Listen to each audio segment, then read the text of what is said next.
ഈ വയർ തന്നെ ഈ പറയുന്ന കേന്ദ്ര സർക്കാരിന്റെ കണ്ണിലെ കരടാകാൻ ഒരു പ്രധാനപ്പെട്ട കാരണമുണ്ട് കേട്ടോ. 2017 ഒരു സംഭവം ഉണ്ടായി.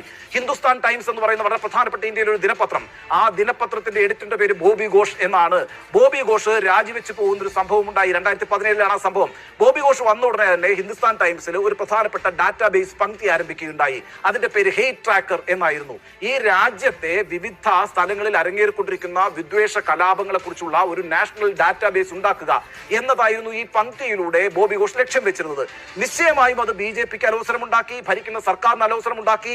ഹെയ്റ്റ് ട്രാക്കർ എന്ന് പറയുന്ന പങ്ക്തി നിർത്തലാക്കണമെന്ന് ആവശ്യപ്പെട്ടു, പല സമ്മർദ്ദങ്ങൾ ചെലുത്തി. പക്ഷേ ബോബി ഘോഷ് പിന്നോട്ട് പോകാൻ തയ്യാറായില്ല. ഒടുവിൽ 2017 സെപ്റ്റംബറിൽ ഈ ഹിന്ദുസ്ഥാൻ ടൈംസിന്റെ എഡിറ്റോറിയൽ ബോർഡിന്റെ ചെയർപേഴ്സൺ ആയിട്ടുള്ള ശോഭന ഭാർത്തിയെയും പ്രധാനമന്ത്രി നരേന്ദ്രമോദിയും കൂടി അദ്ദേഹത്തിന്റെ ഔദ്യോഗിക വസതിയിൽ ഒരു കൂടിക്കാഴ്ച നടത്തി. കൂടിക്കാഴ്ചയുടെ 2ാമത്തെ ദിവസം ബോബി ഘോഷ് എന്ന് പറയുന്ന എഡിറ്റർ HTയിൽ നിന്ന് ഹിന്ദുസ്ഥാൻ ടൈംസിൽ നിന്ന് രാജിവെച്ചു. അതിന്റെ പിന്നിലെ സമ്മർദ്ദം നമുക്ക് ഊഹിക്കാവുന്നതേ ഉള്ളൂ. ഈ വാർത്ത ആദ്യം പുറത്തുവിട്ടത് ദ വയർ എന്ന് പറയുന്നത്